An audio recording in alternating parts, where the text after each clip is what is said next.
What's up, everybody? My name is Joe Brown and this is Heresy Financial. Have you ever wondered how we ended up with a global fiat monetary system? Especially in light of the disadvantages that it seemingly brings to so many people. And then when considering the eventual downfall of the current system, fierce debate shows up. Many think we're going to go back to a gold standard. Others think that Bitcoin is the future. What most don't realize, though, is that fiat, Bitcoin, and gold, those are just subsets of larger monetary systems. And what even fewer realize is that none of these monetary systems are new or recent inventions. So today we are going to look at the 3 different types of monetary systems that have existed in world history and where they've shown up. Ready? Let's dive in. Right now we have a fiat monetary system around the world where it looks like gold is the challenger, as that's what central banks are storing up on, and the wild card here is Bitcoin. And while the future is uncertain, the past is clear. We've had all 3 of these monetary systems in the past. Fiat is really a debt or a credit-based monetary system. Gold is a commodity-based monetary system, and Bitcoin is a public ledger-based monetary system. All 3 of these monetary systems are well documented, time-tested, ancient, and proven.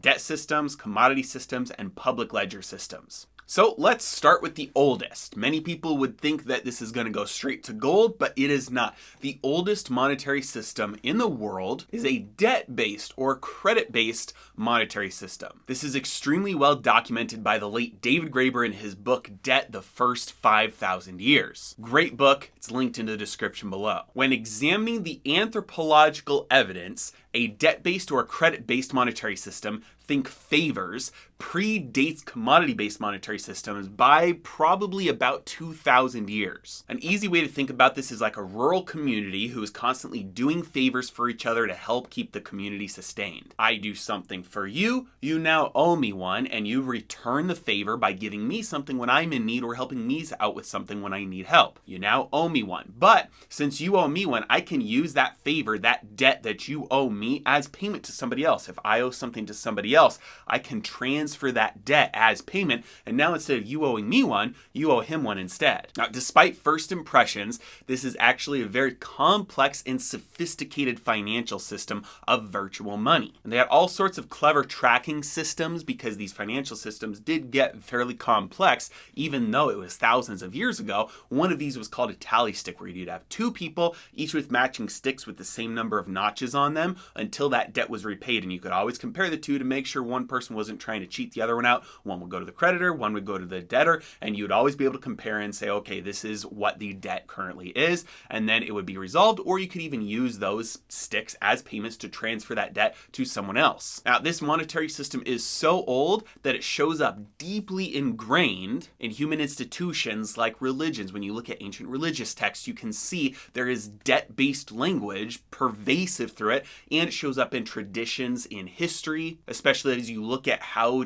institutions like judicial systems came around and evolved over time. So the monetary system that we have today, this fiat-based monetary system, is actually the oldest that the world has ever seen. It's a debt or credit-based monetary system. And in fact, if today every single debt was paid off, there would be 0 money in circulation. This is because at the base layer, the bottom layer of money is debt. It's essentially IOUs. Now, after that original monetary system based on debt, based on credit, it transitioned to a commodity-based monetary system. This transition took a very long time, which is key to remember. And while monetary transitions are happening, you have competing monetary systems that are existing at the same time, and these transitions can take hundreds of years. With commodity-based monetary systems, you've had gold, we've had silver, we've had copper, shells, beads, even things like rice. It's simply a system where a commodity, something physical, serves that function of money. And naturally, globally, this has tended towards gold being the one that won over time. This is because for a commodity to serve well as money, it has to have certain characteristics, like it's got to be durable, it has to be fungible, it has to be difficult or potentially impossible to counterfeit, and it has to have relative scarcity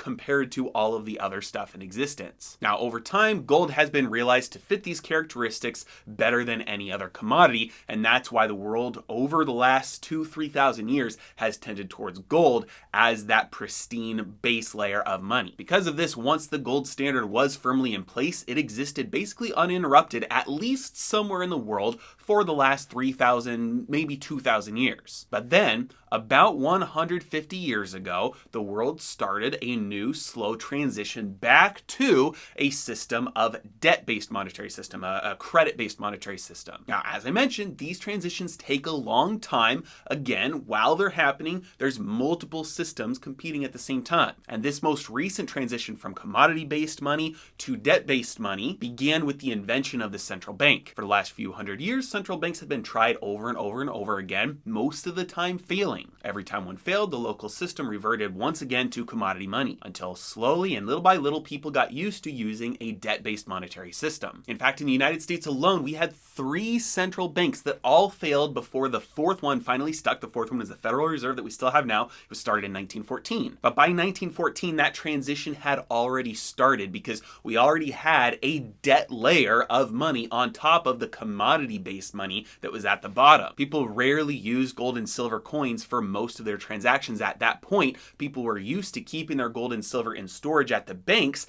and using certificates, which was an IOU. That was debt. They used that as money instead. And so there's this layer of debt on top of the commodity-based monetary system. And the successful implementation of a central bank was the last step it took to completely wean the population off of a commodity-based monetary system. And from its establishment in 1914, it only took about 50 years to completely get the entire world off of a commodity-based system to the point where the entire world was now on a debt-based monetary system. And now, about 50 years after that, people are saying we're undergoing another transition now. With the advent of the internet and the prosperity and the abundance that technology brings, many are looking ahead at internet money as being the future. But like I said earlier, Bitcoin, cryptocurrency, the invention of the blockchain, this is not a new monetary system. It's not a new invention as far as monetary systems go. This is what's known as a public ledger monetary system, where the money is a public ledger. It's not a commodity and it's not debt. It's a public ledger. And it also, just like debt and commodities, is very old. It just wasn't ever as widespread. This is well documented in the book The Bitcoin Standard, again linked in the description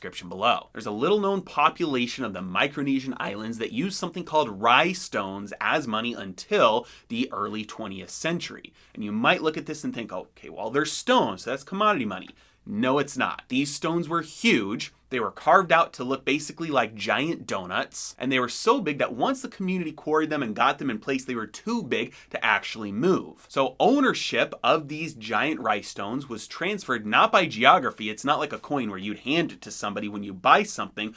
Ownership was transferred of these basically just by the community acknowledging that ownership had been transferred. The tribe would get together and they would say, okay, John owns this big giant stone right now, but he's buying this cow from Amy. So now Amy owns this giant stone and she's giving the cow to John. And now the entire community knows and remembers that Amy owns that giant stone until the next time that she needs to transfer it for payment for something else. This meant it was impossible for anyone to steal money, because if somebody walked up and said, I own this, everybody would just say, no, you don't. We know that Amy owns that. Recorded in the entire memory of the community was who had what money and the history of where all that money came from, the transactions that led up to where it was the current ownership. This is a public ledger monetary system. You can also imagine this like, imagine there's a giant billboard that's a magic billboard that everybody in the world can see at one time. And this giant billboard has the full record of how much money every single person on Earth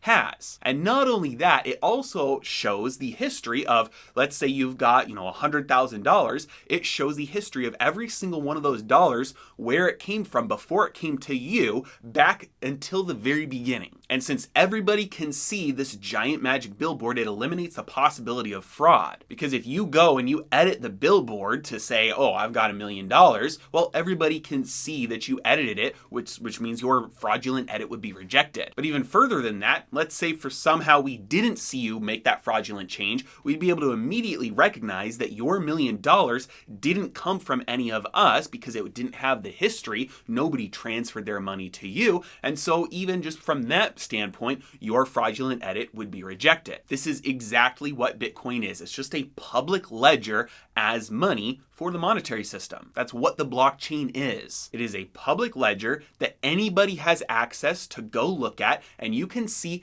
every address that has any fraction of any Bitcoin, and you can see the history of every single address that fraction of a Bitcoin has been owned by, all the way back to the very, very beginning of the invention of Bitcoin. So back to the rhinestones. If that was such a good system, why did it fail? Well, this isolated people group had a fatal flaw that they just could not have anticipated. They didn't realize that there was a whole nother world out there with better technology than they had. So when explorers from Europe arrived, they quickly realized they could exploit this monetary system and get a lot of resources, natural resources, for very cheap compared to where they could get them from elsewhere. Using better industrial methods, they could quarry these stones a lot easier and a lot cheaper from elsewhere, and then import them to the islands and use them as payment for real natural resources. And by the time the old wise leaders realized the devastation that this could bring, the damage was done, it was too late, and the community was already addicted to the false sense of wealth that this influx of new money was bringing into the community, resulting in basically a hyperinflationary crash. But Bitcoin in its creation had the benefit of hindsight and has a supply cap of 21 million. So no more Bitcoins other than the 21 million that will ever exist can ever be created. This would be just like if the community members of the Micronesian Islands had this foresight. They would have been able to say, okay,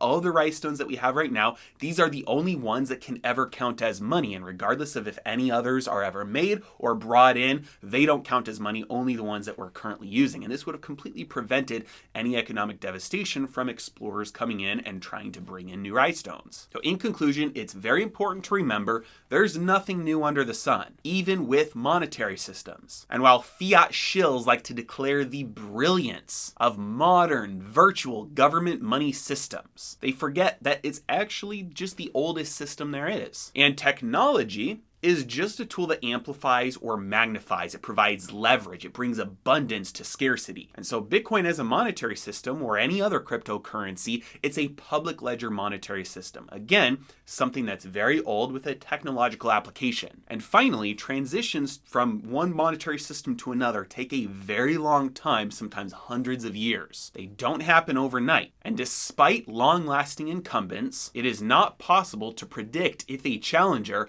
let alone when or which challenger, will come out on top. And finally, if you'd like to learn more about these topics, I highly recommend the two books I mentioned, Debt the First 5,000 Years and The Bitcoin Standard. I've got them both linked in the description below. As always, I really appreciate you guys. Thank you so much for watching. Have a great day.